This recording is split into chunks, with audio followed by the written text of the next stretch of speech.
মুঠোফোনে অশ্লীল ছবি এবং ভিডিও ধারণ করে ভয়ভীতি দেখিয়ে এক নারীকে ধর্ষণের অভিযুক্ত সেই পুলিশ সদস্য রুবেল মিয়াকে চাকরি থেকে বরখাস্ত করা হয়েছে। রোববার সন্ধ্যায় চট্টগ্রাম মেট্রোপলিটন পুলিশের বন্দর বিভাগের উপকমিশনার শাকিলা সুলতানা এ তথ্য নিশ্চিত করেন।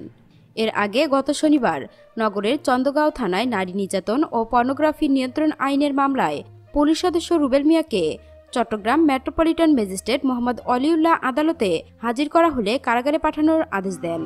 রুবেল মিয়া নেত্রকোনা জেলার সদর থানার সেউপুর এলাকার আব্দুল মালেকের ছেলে।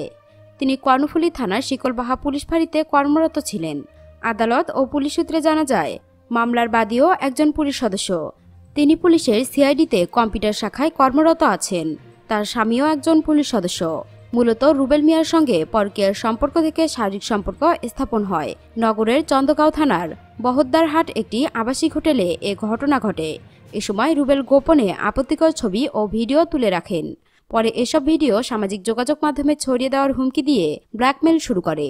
এদিকে গত 14 জানুয়ারি বিকেলে নগরের চন্দগাঁও থানার বহদ্দারহাট একটি আবাসিক হোটেলে রুবেল মিয়া ভিকটিমকে ধর্ষণ করে বলে মামলার এজাহারে উল্লেখ করা হয়। রুবেল অশ্লীল ছবি ও ভিডিও ধারণ করে ভয়ভীতি প্রদান সহ মানসিকভাবে নির্যাতন করে।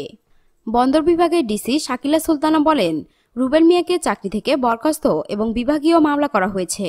তার বিরুদ্ধে প্রাথমিক তদন্ত অব্যাহত রয়েছে।